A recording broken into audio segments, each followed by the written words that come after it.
Hello, everybody. Thank you for being patient with me. It's been a shit show of an evening, let me tell you. We've had some really bad storms here in Texas. Well, they weren't that bad, but the wind is what got us. So, thank you guys for being here. I'm going to um, take a few minutes here in a little bit. There's a press conference for the main shooter. I believe they found him deceased. I'm not sure when that happened and all that good stuff. So we are going to watch that because that is, a huge uh, update. And my heart goes out to every single one of the victims and their lives and their families. That was horrible. I absolutely hate seeing an active shooter pop up, news about it. And it just breaks my heart.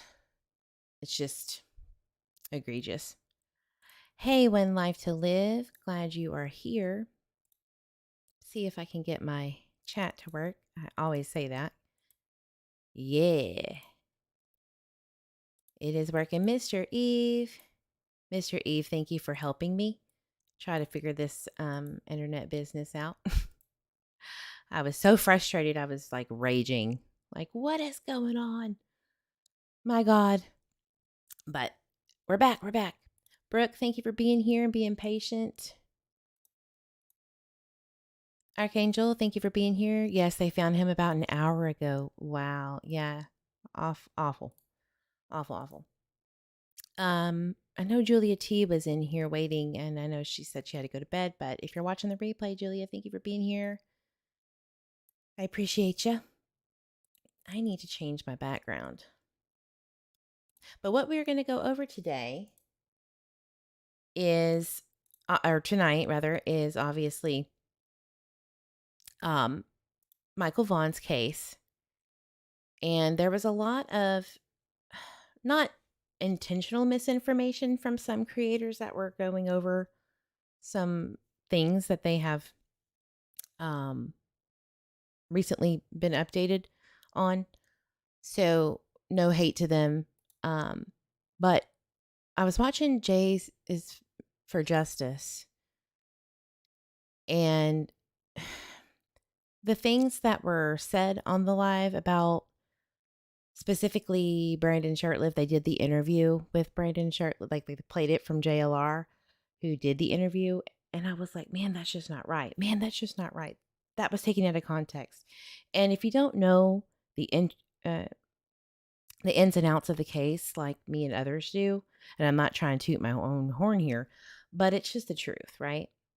So if you don't know the ins and outs, then you're obviously going to just go straight to the worst because of how the media has covered this case. Like, for instance, I will request documents to confirm what is being said if I can. That's kind of how I work. Because, as we all know, investigative tactics are very sneaky. It's snake. So sometimes they'll say one thing and mean another, and you could read in between the lines by requesting things that are rightfully available per FOIA, right? Public information. Now, to be honest with you, you have to be careful with that, right? Because if you are as in depth into true crime as I am, where you can read in between those lines, it doesn't always mean that you should say what you think or know to be true. And I have been very careful in my opinion, or tried to be very careful with that. However, because there is no update, there's no arrests, and it feels like, from what I'm hearing, Brandy Neal has spoken out saying, Brandon Shurtleff, you need to tell what you know. And she also said law enforcement, this was on Crime Lines and Lies, I believe. She states, please, Brandon, speak up. And Adrian, I'm talking to you. And then she says, And lastly, law enforcement, please stop protecting these people. And I went, whoa, hold on. What does that mean? One Life to Live, thank you so much for the $20 super chat. I typically turn off my monetization for these, but because of all of the issues that I had, I didn't, so that's my bad. But however, I appreciate you so much. Thank you. Any support is welcome. So much love to you, hun. So when I heard, law enforcement stop protecting these criminals, I went, whoa, whoa, whoa, whoa. What does that mean? That they are telling you anything about them not being suspects, or that they still, it really took me by surprise, because Brandy Neal has been very, what's the word? Praising law enforcement, especially Fruitland Police Department and the FBI, or the state police, about helping. And so I would really like the answer to that. Wouldn't you? Thank you, When Life to Live. She says, thank you for not giving up on these babies. Of course. I do not plan on ever stopping covering, any cases that I hold close to the chest. So, or to the heart, rather. Live hangouts with Shorty. Thank you, Eve, for covering this. Absolutely. So let me look and see if the main shooter at the conference is ready. Because I don't want to start into something, It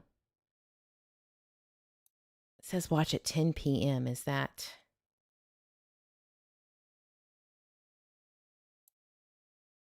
Let's look. Oh, okay. Let me start back. It looks like it said it started already. Oh, they're just covering the what has already been. Okay, hold on.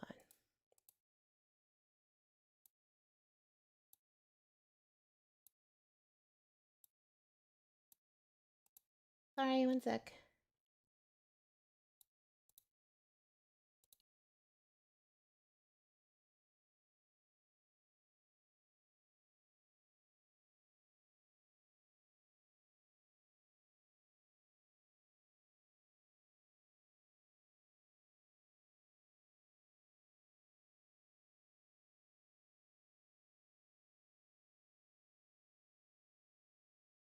To simply report that the Maine State Police have located the body of Robert Card in Lisbon.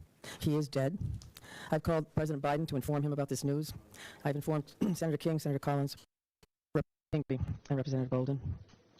Commissioner Sawchuk will describe the circumstances of that discovery in some detail in a few moments.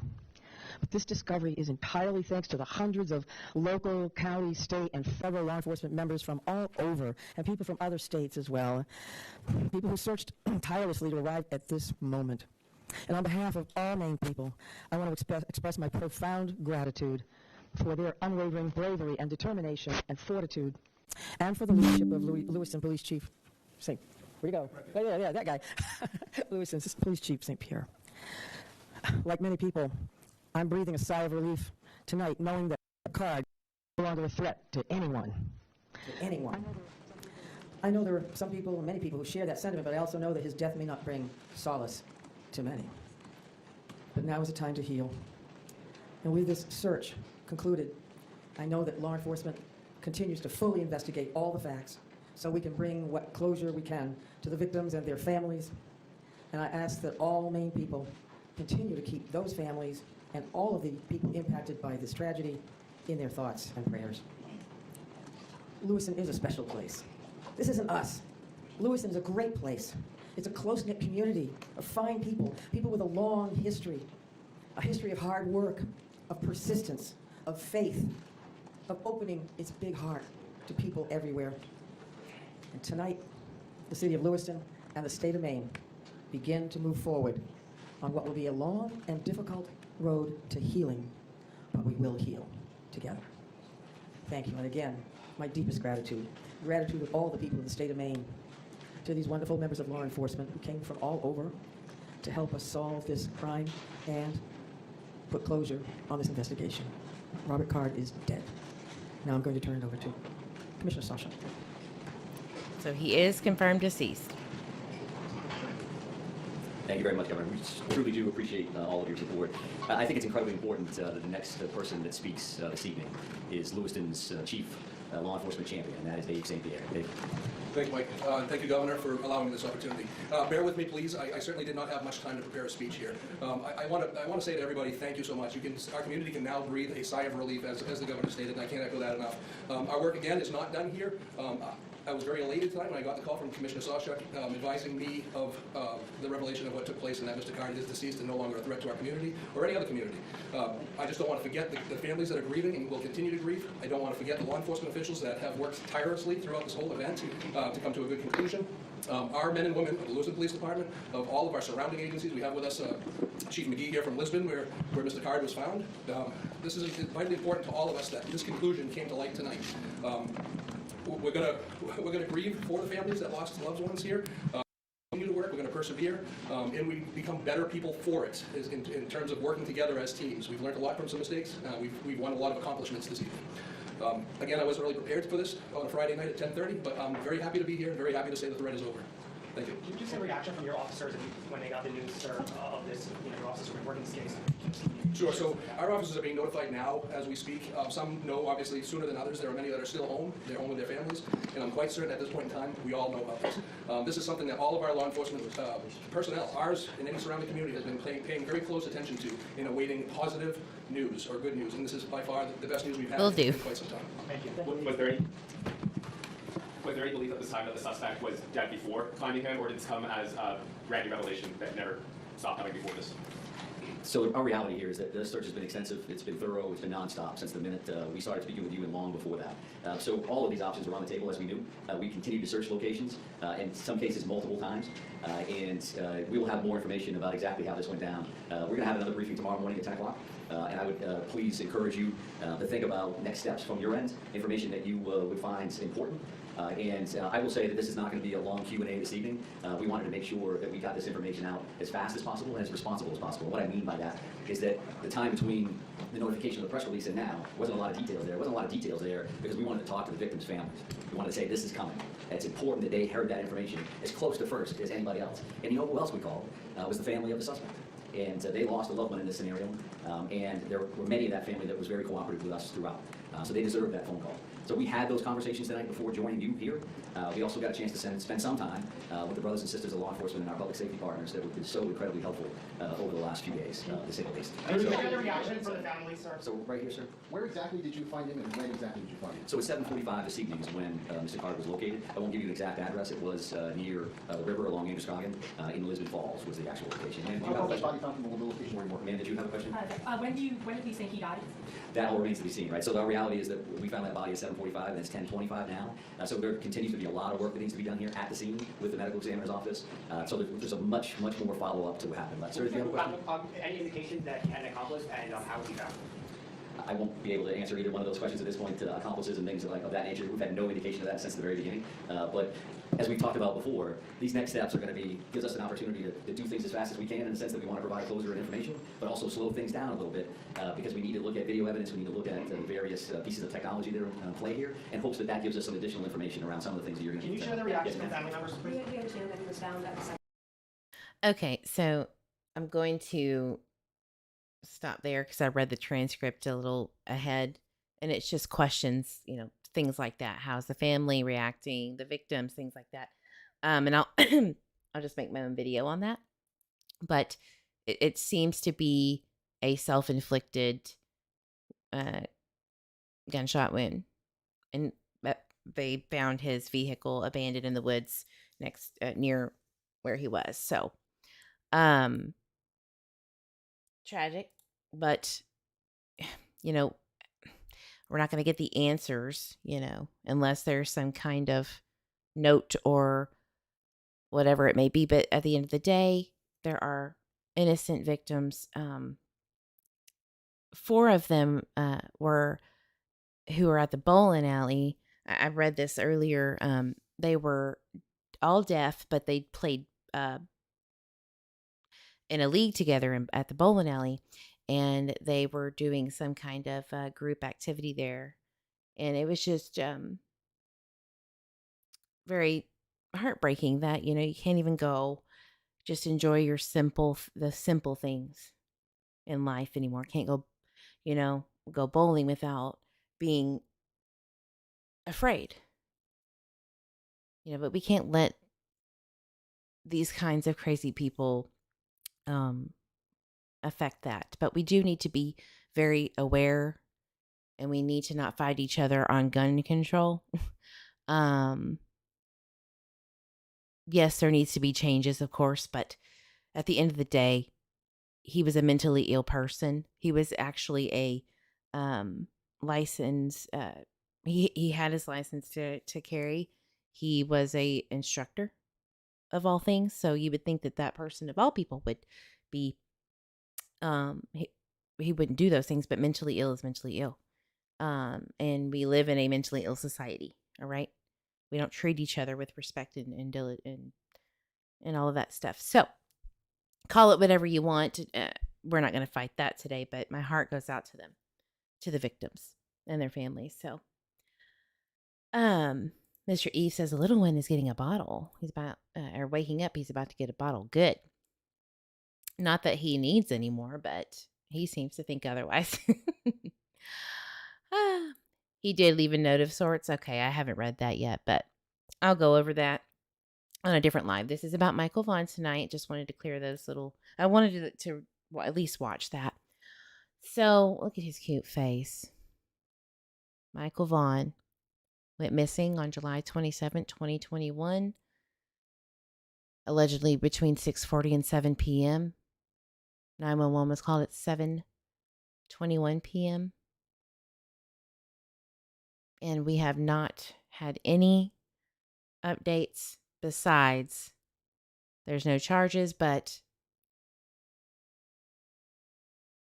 probable cause and all of the stuff from law enforcement have been sent to the district attorney's office in Payette.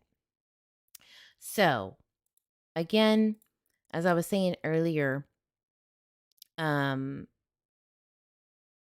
Neal is heard pleading for Brandon to speak up and say something, and Adrian, obviously they want, if the Wanderers know, to speak up. But specifically, it's been very heavy on Brandon Shurtleff. And I think that's because he's, first of all, spoken out. Second of all, he has responded at least to people around Brandy Neal. He came out and did the interview, but he also responded to some of the very questionable people who say that they support the family.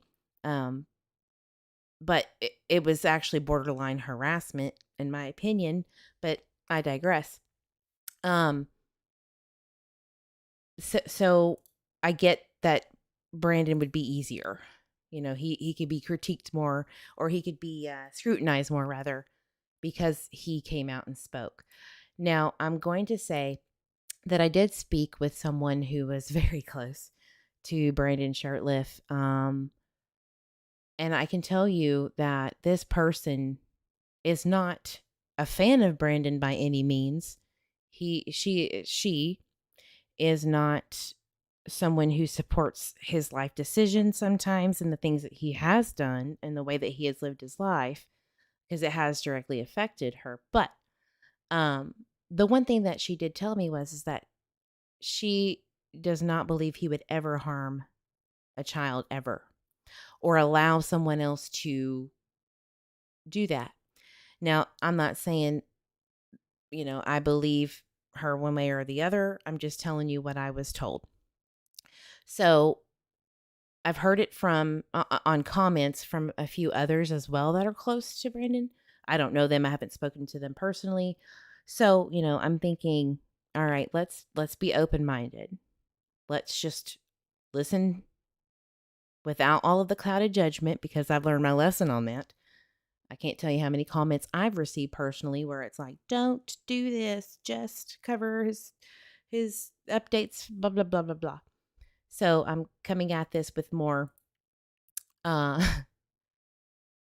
more neutrality, right? So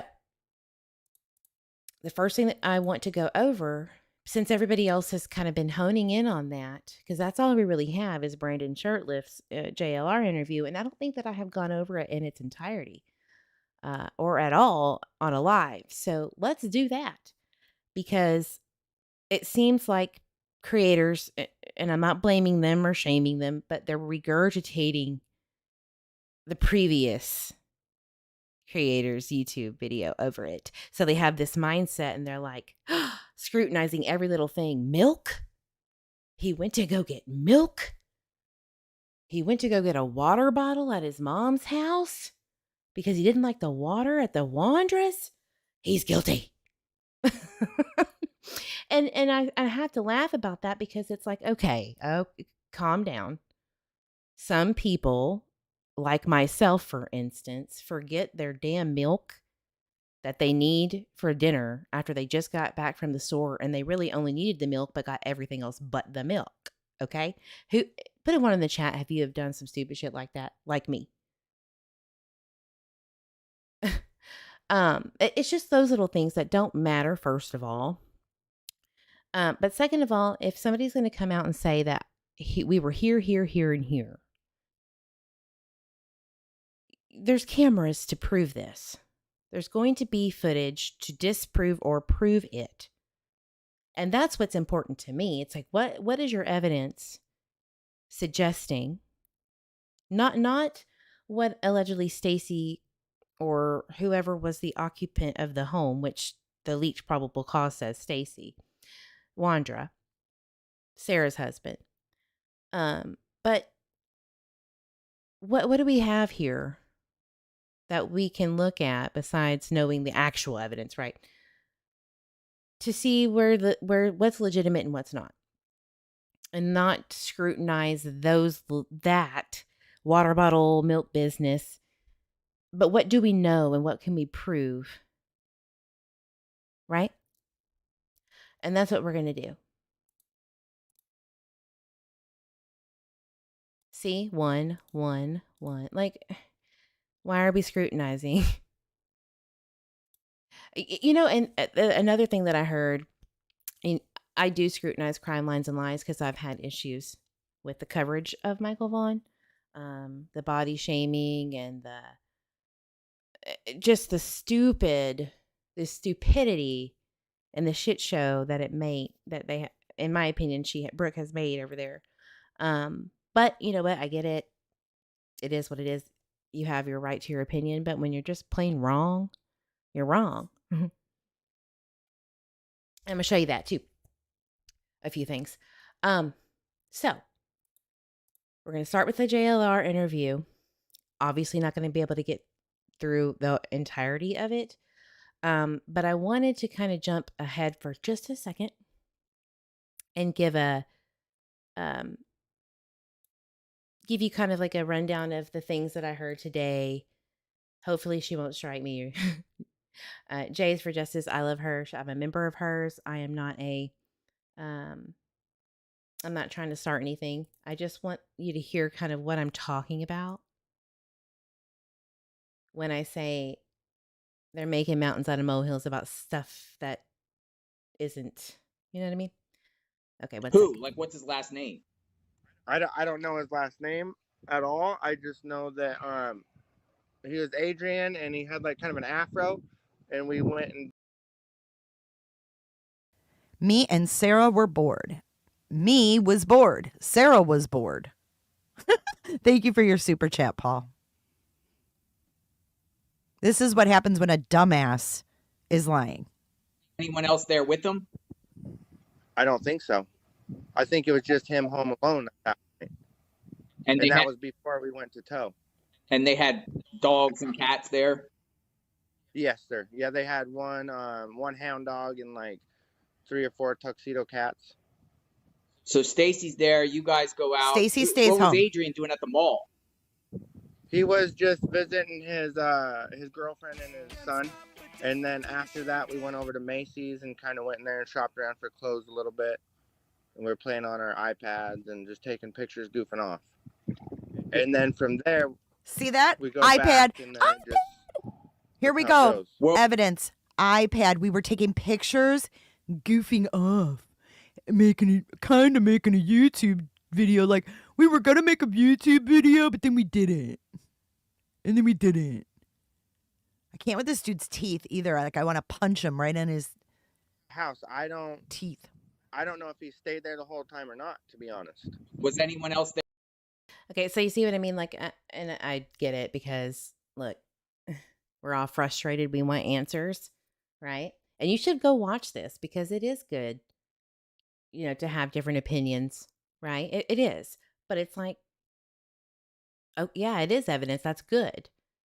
Because if it showed anything at all, like maybe geofencing data or that they were lying about where they were at, etc., you would think that by now they would have enough to at least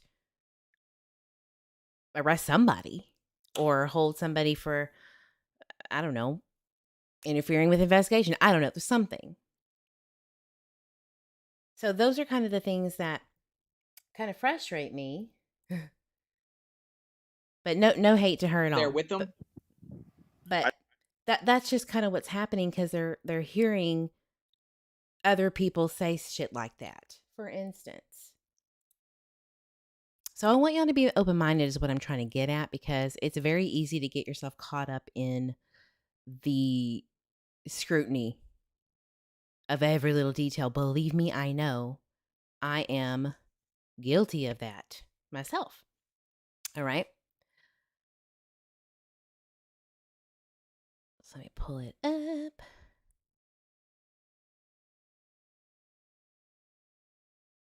And again, thank you for being here. Go ahead and hit that like button while you wait.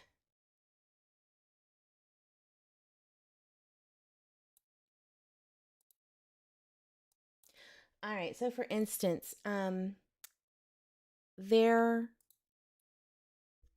was a comment. I'm not going to play Crime Lines and Lies video because I've made that mistake before.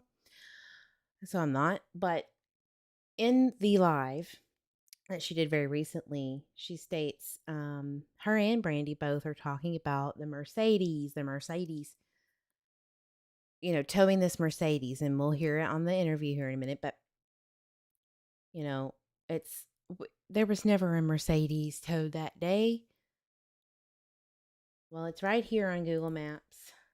Whoa. It is.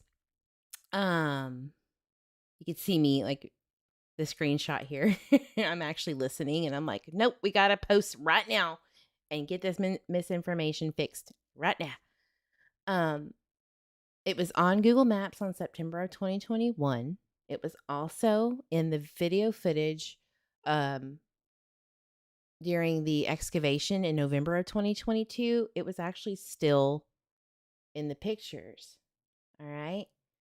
So this is outside of actually the Starkeys, the neighbor of Sarah Wandra and Stacey Wandra. This car had been sitting there.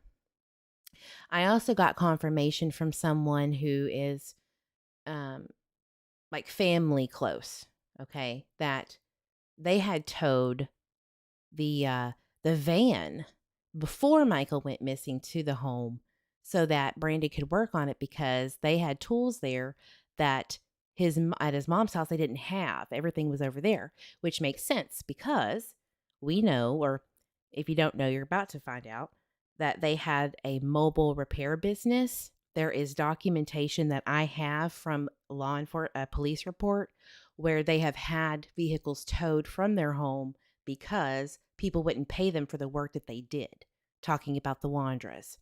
All right.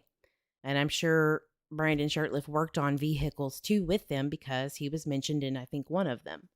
So, and he has said that he has worked on vehicles, which again, in the Crime Lines and Lies YouTube live, she said, You don't work on nothing, you know. Like how do you know what they do or do not do? All right. You might not like somebody, but that doesn't mean that you can say, you know, I mean, you could say it, but it doesn't make it true that you don't think he does. I was pretty shocked when Brandy said that she worked on vehicles. Like, whoa, very interesting. But it makes sense. So I have confirmation from someone very close. And when I say it's not just some rando, it's somebody that has known him. Okay.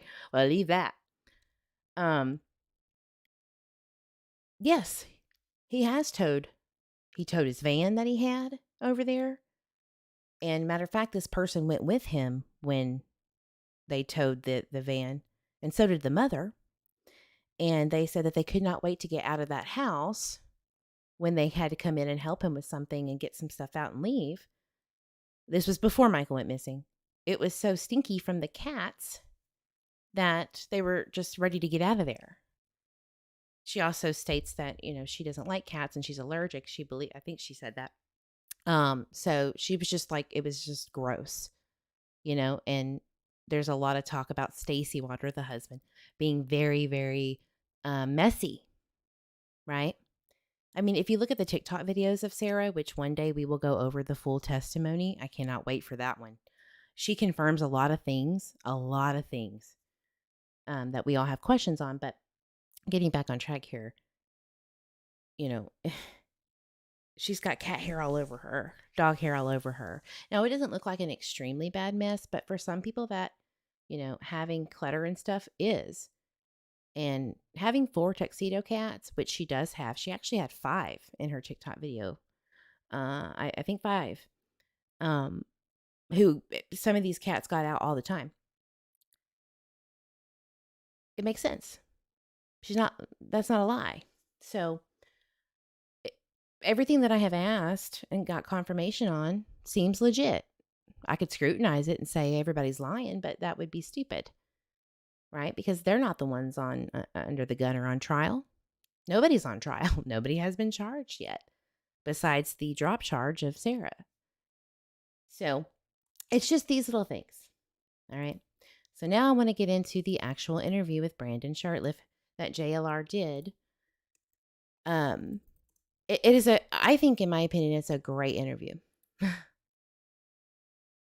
and the reason for that is we didn't have anything.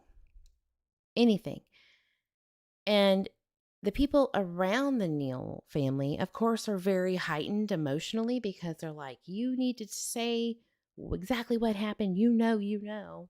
And that's not going to get anybody answers. That's just going to force them into hiding more if they do know or retaliate.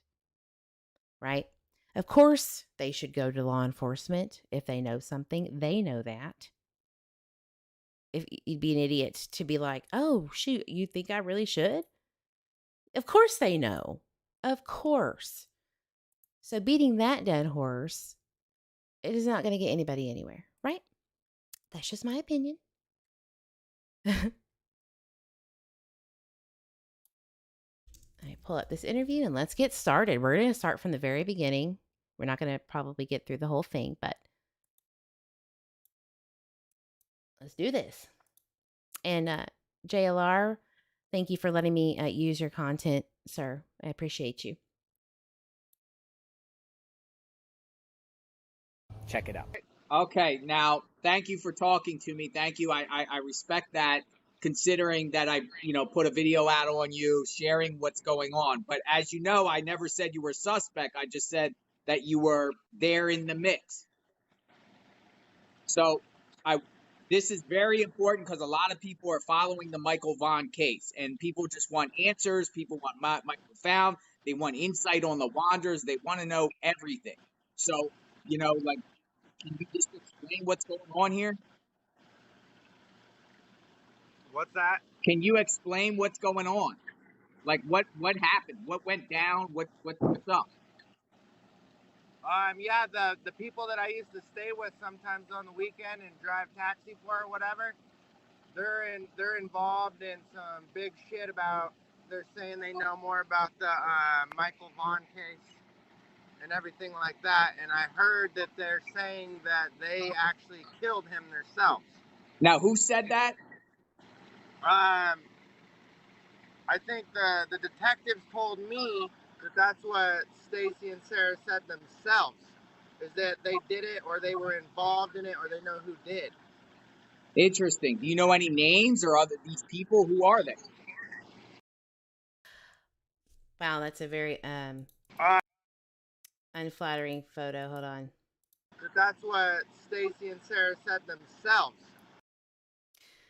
Not much better.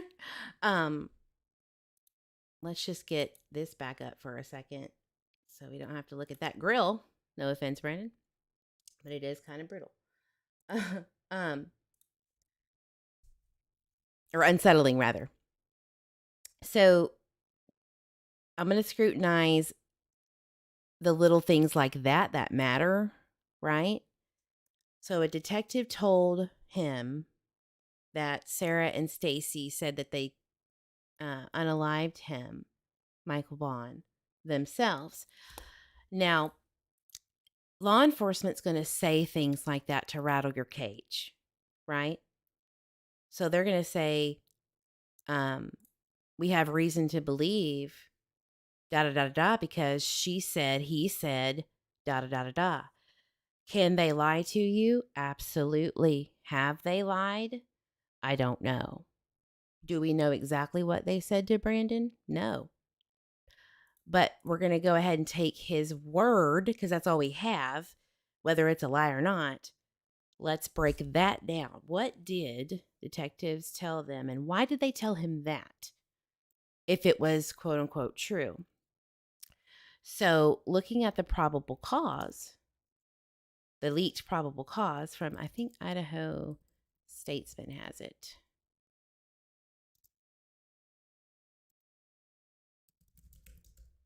One second.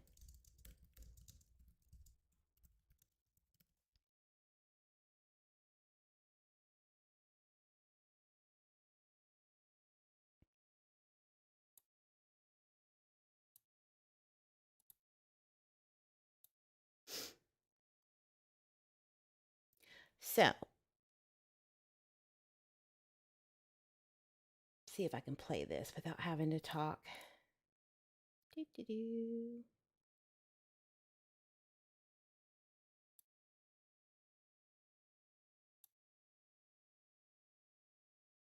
Can y'all hear that? I can't hear anything. According to court documents, police forced entry into the Wondras home around 9:30 p.m. Friday, where they found Sarah Wondra in the living room. She was detained and read a copy of the search warrant. When I got to the portion that read murder, she said, "Did you just say murder multiple times?" A Fruitland police officer wrote in the affidavit. She also said, "I have never murdered anyone." Officials said Sarah Wondra maintained that she definitely did not kill that boy and said the Most High God already told me who did it. She reportedly told.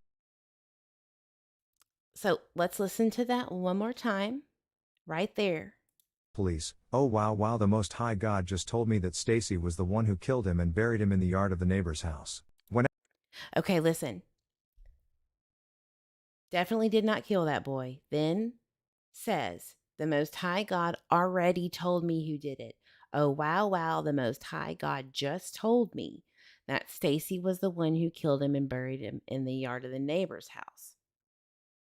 So, what that sounds like to me, which allegedly from the PR rep, if you will, LaWanda Westbrook says that she was suffering from schizophrenia. She said this on, I believe, a Crime Lines and Lies and or maybe Purple Phoenix. I can't remember exactly. But that she had suffered from schizophrenia and she was having an episode, like a psychotic episode during this time. I could say that I would have to agree. I'm talking about leading up to this. When they did this, just imagine sitting on your couch, eating some Cheerios. Bang, bang, bang. Search warrant, Fruitland Police.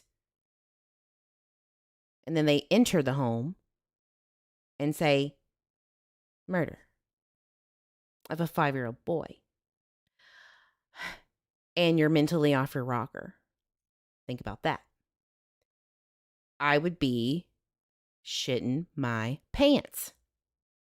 Okay? Now, this girl is super religious. And look, there is a lot of people out there that are saying that she is not religious, okay? She has always been this way. I have TikToks to prove it all the way back from 2019 that Sarah Wandra had always been a kind of one of those Bible thumpers. But everybody is saying that she was only a Bible thumper after Michael disappeared. Did it increase after that? Yes. My opinion on that is because of the legal issues that they were having with Stacy in his probation violations and Stacy acting out more and being more defiant, I guess, in the marriage, which she says in her testimonials. So I think that there was a lot going on there. And of course, when things are going wrong in people's lives, they tend to go back to, God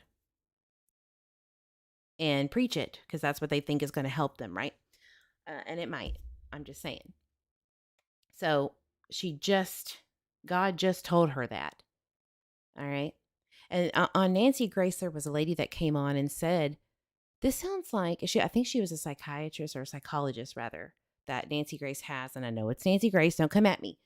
But she said that it sounded like Sarah was going through a psychotic episode and that she doesn't feel like this probable cause holds water because of that. And then a defense attorney also said kind of the same thing. It's like, she's not saying she did anything. It sounds like she's having an episode, which I agree.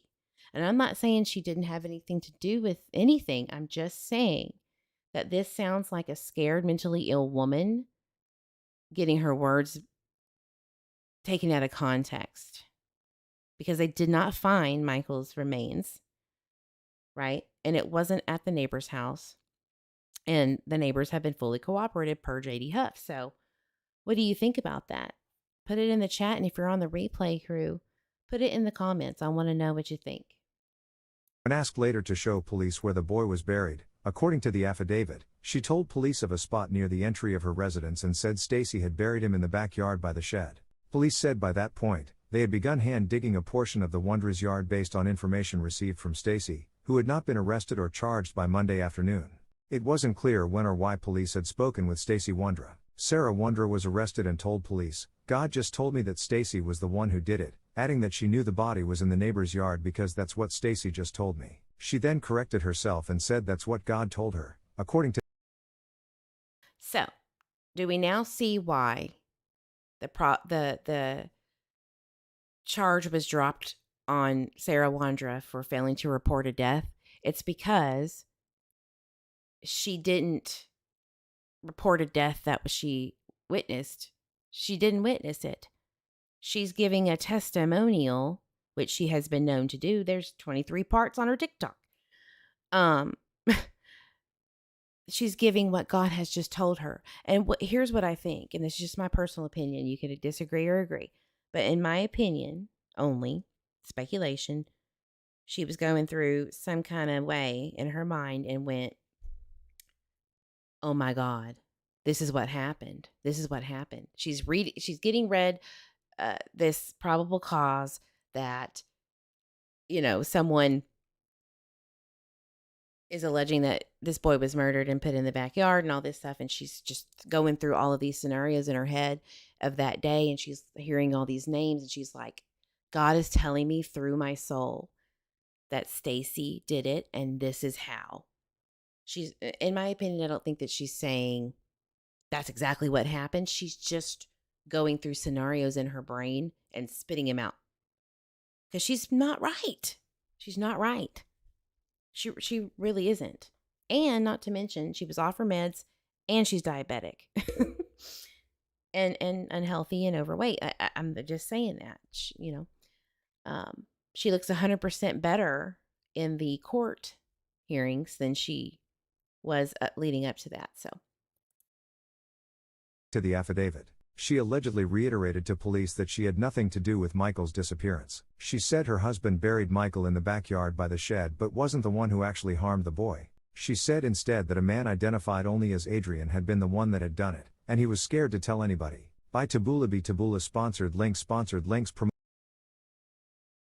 So, I would love to get the affidavit, which we obviously can't. I know that they have it. There's 2 sources that have it, but they're not going to hand that over because everything's sealed.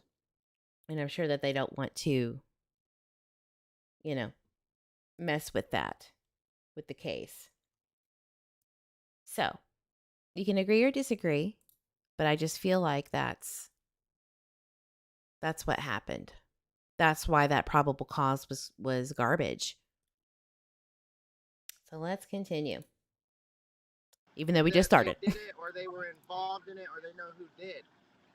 Interesting. Do you know any names or other these people? Who are they? One of the people that went to their house before was Tanner Butler. I just looked at my Facebook page now, and his name's Tanner Butler. He was staying there with me and Stacy and Sarah at the time. Like, all 4 of us were roommates. Yeah. So, yeah, go ahead. And then I guess the whole thing on how this started was the fact that Sarah, like, kind of threatened him, or like told him, get out of my house and don't come here no more because you were drinking. So, if you don't know, I have a video about Tanner Butler and Sarah Wandra.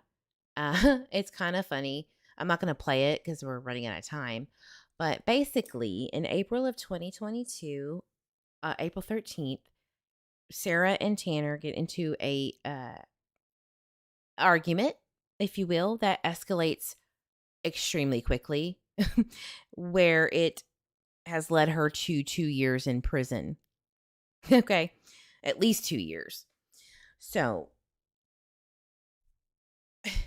and a federal gun charge. Okay, so he is saying that this all started when that happened, that incident happened. So you're telling me that detectives got onto these people and that they were on the radar in April of 2023? Or excuse me, I'm sorry, April 2022? Why did it take that long? What triggered this? It can't be that, right? Well, maybe it did. Because in the arrest warrant for Sarah at that time, they had to come back to the house to try to find the alleged gun that Tanner said was pointed at his head.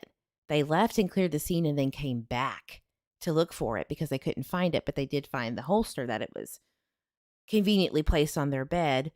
And the Tanner Butler, who was talking to police, they saw it through the window sill. So it started this whole shit show, okay? And the lead detective on Michael Vaughn's case, one of the lead detectives, Juanita Toll, was the person that the law enforcement officer who spoke to Tanner called about getting this gun. She already knew that her mama, Kay Ramsey, who lives literally down the street, she knew that was her mama. And he said, go talk to her. Right? So anyway, they come back. Stacy lets her come in, the police officer come in lieu of a search warrant. They didn't have a search warrant, but Stacy lets them in because he's thinking, I ain't got nothing to hide. Well, if you were involved in the disappearance of a 5-year-old and you knew that there was no warrant, but they wanted to search your property for this gun, I would probably be like, not without a warrant, sir. You can have a warrant. Or on the flip side, to be fair, maybe. Yeah, you caught that, Brooke, crying. Or maybe he's trying to play it cool, like, it's going to look very suspicious if I don't let them come in here. So on the flip side, I understand that point too. But in my opinion, I think that the only reason why they were freaked out and why Sarah hid the gun at her mama's house, which is in the police report, I have a video on it I'll put it in the description for the replay crew. But you could just literally Google or put in the YouTube search "True Crime with Eve Tanner Butler" and you'll see it. It's like a 7-part series, and then I have a whole ass live about it too. So anyway, getting back on track, they just didn't want to be caught with a gun that they're not supposed to have because they're felons. Makes sense to me. But here's the thing. Here's the kicker, guys. There are police reports after police report after police report after police report of the of law enforcement being called by Sarah and or Stacy or both about some stupid shit since 2019. I mean, silly, goofy stuff. And what I mean, and some of it is not goofy. So there was a man who they allowed to stay in there before Michael went missing. I believe it was in 2020. He is deceased now, ironically, right after Michael disappeared. He had passed away from cancer, I believe, but he was wielding a sushi chef knife, threatening people over at 1102 Red Wing, like outside, because he had done some drugs. They found heroin on him. Jacob Patrick or Patrick Jacob, I think his name was. I'm not going to say his last name. But he just went bananas and they called on him because they're like, this guy is nuts. And you need to come and get him because he's threatening people and he's got a sushi chef knife that he's wheeling and dealing on the streets over here. And it's not funny, but it is, because it's like the shenanigans of these people. I just don't think that they're all, specifically Sarah and Stacy, there's just some kind of deficiencies, if you know what I'm saying. Maybe some awkwardness, if you get what I'm saying. So after Michael went missing, they had called about gas leaks and smells, and they came and talked to police. I mean, it's just like, I think there were 6 or 7 calls, random calls. So if you're hiding something, why would you do that? You know what I mean? I don't want you to be a bad influence on my poor little husband, Stacy, blah, blah, blah. So yeah. And that was the incident earlier this year, April, around the beginning of April, right? They got arrested? Correct. Who got arrested? Sarah did. Sarah Wandra. And then Stacy. Okay, so Stacy got arrested first. Mm-hmm. And then after that, Sarah got arrested not long after. Interesting. And that was... So there was a probation violation, I believe, that Stacy had gotten arrested for. But this was a couple of months or so. I think it was quite a bit before Sarah. But Sarah was actually one that got arrested first. Stacy got arrested in May. Now, what's interesting, guys, what's interesting about that is that there were people in the home while Sarah and Stacy Wandra were in jail. And allegedly, Sarah did not know who the hell this guy was that was staying there in 2022 once she was trying to get out on, what is it? Something release. Where they release you, supervised release, not supervised, sorry. Kind of like probational release, where they give you a list of things to do and not to do, and you got to abide by those, which she does get. But there was a man named Randy. Keep this in your mind. Some rando dude named Randy who was staying at the house while they were locked up. And Sarah was like, I don't know who that is. So they had to go and evict him and tell him to get the hell out of the house because I think he had a background. I'm not really sure exactly why, but they were like, yeah, get him out. They had to go and tell him to leave so that she could get her release approved. Conditional release. Thank you, Ellie. I don't know why I had a hard time with that, but thank you. So homeboy has to go, and yeah, I would want to know why the hell you're staying at my house, sir. When my husband is in jail, I'm in jail. But we do know that Brandon was there.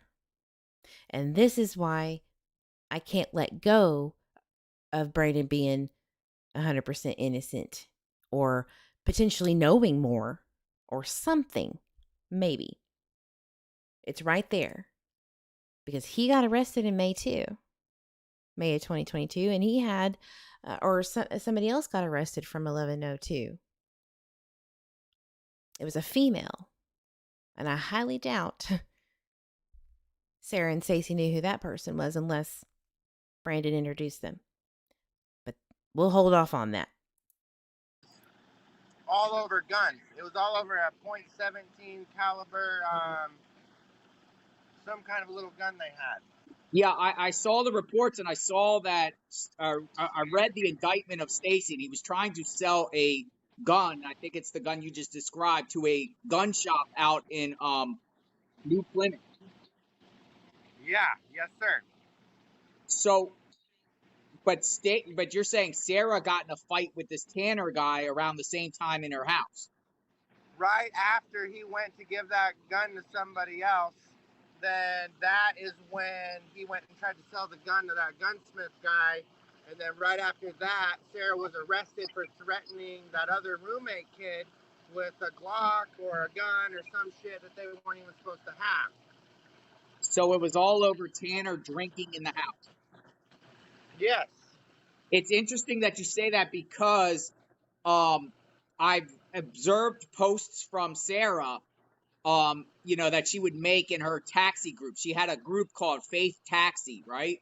And she would make posts saying, I am not going to pick up anyone and deliver them to buy drugs or alcohol. I forbid that. I don't do drugs. And she sure damn did. There was a review on Faith Taxi Group. I think it was either a Facebook or a Google, that this guy was ranting and raving that she wouldn't go take him to a weed store over in Ontario. Now, mind you, it's illegal to get that kind of stuff, like joints and stuff, from anywhere and bring it over to Idaho. But I think that they're kind of lackadaisical about, or relaxed on some of that. But anyway, it's illegal there in Idaho. So she was like, nope, I am not getting pulled over and losing my business license. But the guy was like, it ain't about you and what you want. It's about what I want. I'm the paying customer, ma'am. Which, hey, I get it. But it's Faith Taxi LLC. That is her convictions, sir. That is her right to tell you to, I'm not going to serve you. That's just her whatever. But that is true, that she sincerely did not want that around her at all. Drugs and alcohol. I don't want to be around drugs and alcohol. Something in that sense. Yes, sir. So, maybe, she's just didn't want alcohol in the house. How long was Tanner staying there for? He was staying there for I'd say we had a relationship for 2 or 3 months off and on, where he'd just kind of come in, and then they gave him a taxi ride one day, and then they said that he could come kind of stay with them at nighttime a little bit so he could get a job in the day. And they're just trying to help him, give him a place to stay at night so he could work in the day. Mm-hmm. And then after that, get back on his feet, and then he's going to go back to his parents or whatever. Interesting. So how long were you there? So from what I understand, this is just reading up on stuff. Tanner got kicked out of his mama's house for whatever reason. I do not know. I don't. But he was not abiding by something or having issues, right? So he had to go. And where he went sometimes was here, and to work for Faith Taxi Group. So here is something, I'm going to have to wrap it up because it's an hour. Here is something that I want everybody to think about. So Tanner was brought up because that's at the very beginning. Brandon asks him, so who's all part of this whole shenanigans, right? And he brings up Tanner Butler. Tanner Butler is family is tied into friends and others that know the family of Michael Vaughan for sure. I've already proven that. It's on my live. Da da da. What if somebody that the Wanderers were allowing to drive the taxi that day? It could be Stacy. It could be, but he was pushing 400 something pounds. I highly doubt Stacy drove much anywhere. I mean, really, he is that big. Or was that big for, I think the police report in 2021 said 450 pounds. And I'm not shaming nobody. I'm just saying that is the truth. I mean, you hear him snoring in the background in some of these TikToks, and it's like, my God, sir, breathe. He's just heavy. And I don't think that he could literally drive that often. I know he did, but I'm just saying. So think about it like this. If there was somebody staying over there, could they have been driving the taxi that day for Stacy? JD Huff did say, we believe that there are others around the four, meaning Adrian, Lucian, Brandon Shirtliff, and the Wanderers. What if they were driving the taxi? What if they know more? And that's who they're really looking at. Not necessarily the four. They just put them out to put pressure, in my opinion. Or let's just look at it from a speculative aspect. Yeah, Pat D, there is 23 videos of Sarah Wandra doing a testimonial about just her life and where she's at and how she got to where she is. And she mentions a lot of stuff that we all had questions on, which I cannot wait to go over those because it's like, it makes so much sense. You got to get to know the people that you're saying are guilty, potentially guilty or allegedly guilty of a crime, right? And I think that we should all do that. So what do you think? Was there somebody else that was working there? Hell, there were people that were getting arrested or evicted at the same time. They were in jail and Sarah didn't know nothing about it. About who this person Randy was, and you'll hear him in just a second. There at the house for. I probably knew him for 2 years in total, and I probably stayed with them off and on for a year because I went out and drove taxis at their little faith taxi business. Yeah. So I'd take people to Walmart and give them groceries and help them out in the community and stuff like that. And then I'd go back and kind of hang out with them at nighttime, and we'd do a little barbecuing, drink a couple beers, whatever. Yeah. And then after that, that was pretty much it.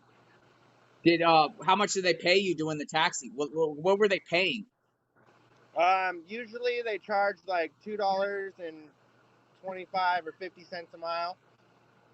So basically they'll go out and let people go where they want to go, and they just cover the fuel and give them like a little tip or whatever. Help them with groceries. Okay. Did they have other people working for them besides you? Yeah, they had one other guy that was working there, and then me and Stacy and Sarah. So there's like 4 total. What was the other person's name? Do you know? The other guy was Me too. I want to say it was another Hispanic guy that was my friend that they met during that time. Yeah. And we kind of hung out, and he had an SUV, and we drove around a little bit and talked, and he kind of stayed there like 1 or 2 nights, and then after that he just kind of headed out. You don't know his name? So this guy that he's mentioning was there that night or there around that time. So let's go back and just hear that one more time, just to make sure we get all of the details down. I want to say it was another Hispanic guy that was my friend that they met during that time. Yeah. And we kind of hung out, and he had an SUV, and we drove around a little bit and talked, and he kind of stayed there like 1 or 2 nights, and then after that he just kind of headed out. You don't know his name? I want to say it was like, it wasn't Jesus, it was like, It was kind of like Caesar or Jesus, kind of like one of those names, but it started with a J.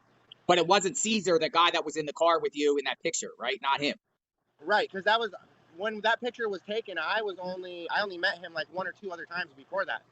Stacy took me over to his house and we picked him up for a taxi ride, and we took him to like, I don't know, just one of his friends, and then came right back. And then we were all just chilling. Yeah. So you're saying that this Tanner guy did it. He must have done this to Michael. Tanner had to do something. You're hearing or you know? No, I don't think Tanner did anything like that. I just know that Tanner and Sarah got in a fight, and that's why she got charges in the first place, because she didn't handle the situation properly. Okay, so going. All right, so he says that it's a guy that has a name that starts with a J, which is not. There's a lot. It could be Jose, Julian. You know, there's a lot of different possibilities there. Joseph, Joe, who knows? However, there was a guy that was found on Facebook that was tagging somebody. I can't remember exactly what his name was. Is it this guy?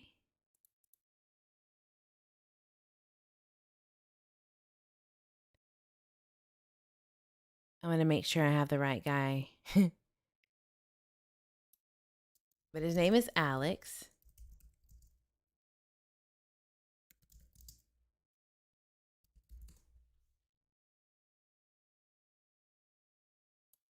I think he said he lived in Ontario, Oregon. I'm pretty sure. But anyway, while I'm looking that up real quick, he said that he knew, or met rather, Brandon Shirtliff right around the time he went missing. So Brandon went to some kind of car show, and he had met Brandon, in a field that they were hanging out with, and then they had like a work thing. But again, his name is Alex. You know what? I'm going to get on my phone and upload it. I do a lot of research on my phone, so sometimes I think that it's in like a little place or a folder, but it's actually on my phone. But this is important because this guy is saying that he met Brandon. And I'm sure law enforcement knows. I'm sure. Because I sent it.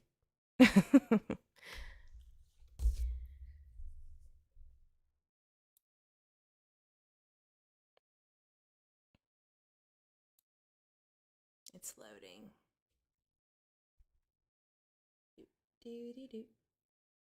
Do. So this guy also shared Michael's missing poster a lot. I don't know what he was doing over at the Wanderers so quickly for him to allegedly say that he knew he had just met them at that car rally thing. So it's just very interesting to me. So many Hispanic workers there, yeah. Well, yeah, it's a farming community. They have Idaho has great resources for those who are on a work visa to get a work visa by working on the farms, which ironically, specifically the Hanglingers, I think I always get their name wrong, but they're like the biggest fruit produce farming company around there, one of, and they have these people who are looking for a work visa go work for them, and they house them on their property for a little bit until they can get their visas. And that it's cheaper labor for them, and it's also a win-win for everybody. So they tend to not have them quit on them. Migrant workers, yes. So why is this not uploading? His name is Alex Navarro. There it is.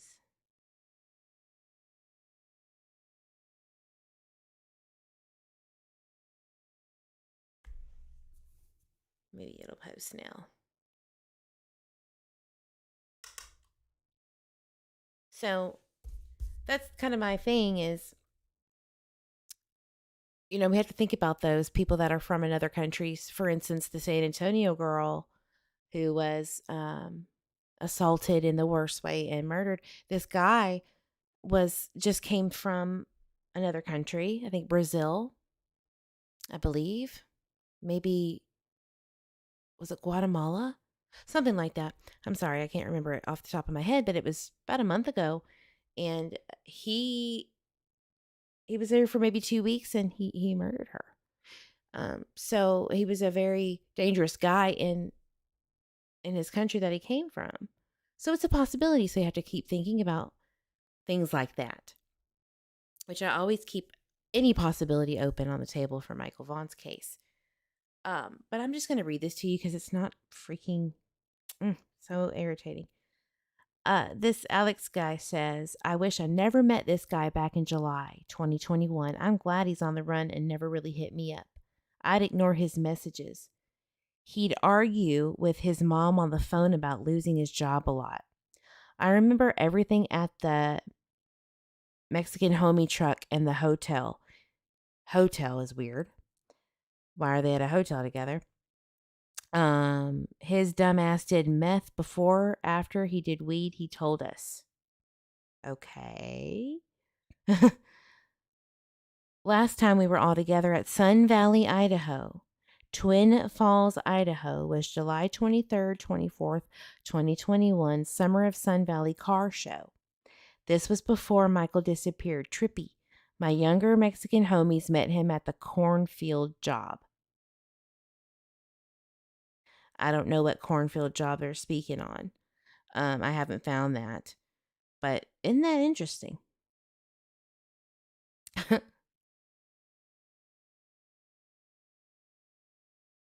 What do y'all think about that? I mean, we don't know anything about him because I don't have his Facebook up, but he says weird stuff like that. He also said that his parents worked with Brandy Neal in Ontario. Well, Brandy works at Albertsons in Payette, so maybe they had worked together at a different place in Ontario. I'm not sure.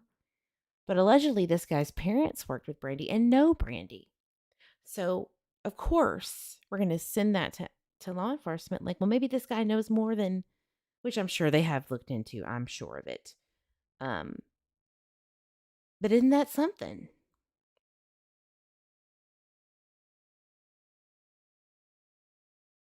So these are people that maybe had been around, right?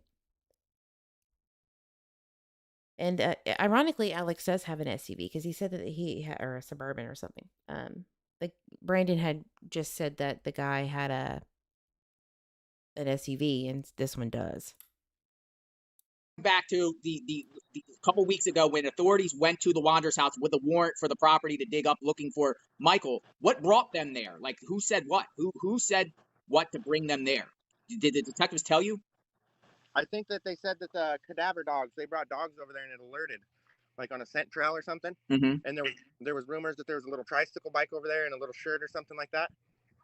But why would people spread rumors? Are you thinking they were just trying to pin it on them? Possibly.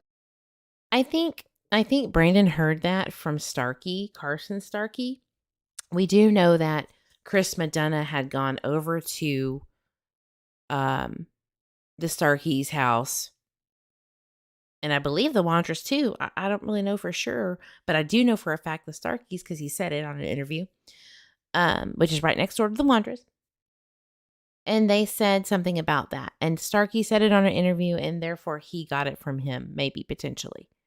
When JD Huff was asked about this tricycle business, he said that he cannot speak on something that is evidentiary in nature. So I thought that was very interesting because Brandy Neal has stated that that's irrelevant. That is, what's the word? It's nothing.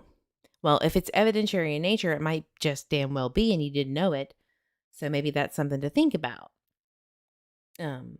Why would you not be able to speak on something of evidentiary value? Maybe somebody misinformed police about a scooter, because it wasn't a tricycle, it was a scooter.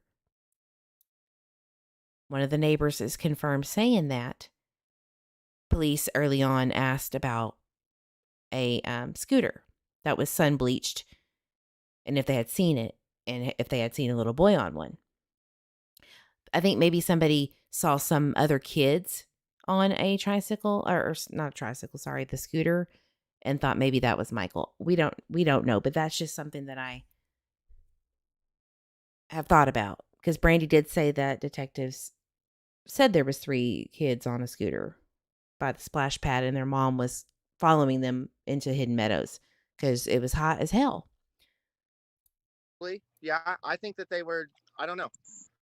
Yeah, because it is interesting, and I'm so dumbfounded on this because we all want answers. Everybody wants answers, right? Everyone wants the truth, and I appreciate you telling me because, believe it or not, me digging in on you, I'm thinking, okay, this Brandon guy is involved because Sarah got arrested. But at the same time, people are like, well, Sarah's like kind of crazy, right? She's kind of mentally ill, and she could just been rambling, hey, I buried the body, when it's not true. Yeah, and even if there was any bit of a slight suspicion or whatever that happened, I'm glad that they went there and looked, because that would be a way to find more clues to what is going on. Yeah, because you told me you don't think Sarah or Stacy did this. I don't think that they're capable of doing it, because they're just kind of like normal people that just have little businesses trying to get money, just barely scraping to get by. They don't, And then okay. So we're going to stop there. So he believes that they're not capable of doing it. I believe whatever happened, if it's an accident, like maybe one of them hit Michael on accident, I could see that as a possibility. I still don't believe that that's what happened.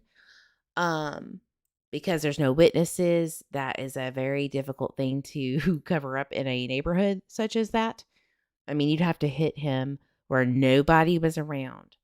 Brandy Neal herself stated that every 30 to 45 seconds, something like that, a car goes in that neighborhood and out that neighborhood. Her words, not mine. So it seems to be a pretty active or busy, decent, trafficked area. They didn't see anything, hear anything. So an accident isn't likely to me. Where is that going to happen? If Michael did get hit, I mean, that boy was way far from home. He was gone. But allegedly, neighbors saw him moments before he disappeared. So that can't happen. In my opinion, that just cannot happen. Logically, can't. So we have to think about, if that can't be the case, what could? What is more logical? So that's where I'm going to leave it. I don't think that because of Stacy being so heavy that he could physically do anything, like do anything. The man does get out of breath literally within minutes of walking, so he'd have to have help. I did research on Stacy, where he was in a facility in Montana for those who have disabilities. And this is an adult facility, but it was shut down. So there are confirmations that I can't really go into, that he did have a lot of medical issues. I don't know the details or anything, but I just know that looking at the mother's, his adopted mother's Facebook page, that he did have issues. And that includes other things like reproductive issues, if you catch my drift. So, which everybody is, we'll get to that tomorrow. I'm not even going to go into that. It's a conversation that has been had on another channel that it's disgusting. But at the end of the day, I don't think that they're physically capable, especially Stacy. I do think that we need to start opening our minds to who else may have been around or in that house. And maybe they were driving the taxi, and maybe they know more. That's who they're looking for, potentially. All right, guys, thank you for staying with me. Thank you for being patient. I'm so sorry that my internet went down before going live. I appreciate every single one of you for being here.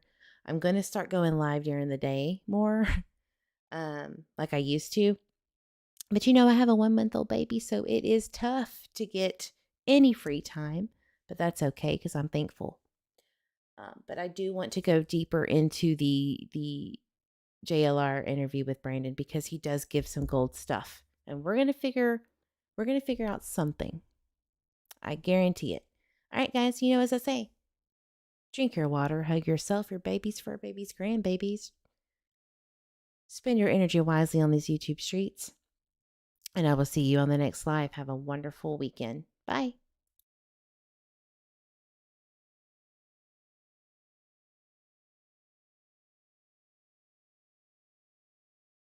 Okay, like what other business they got? They got the taxi business.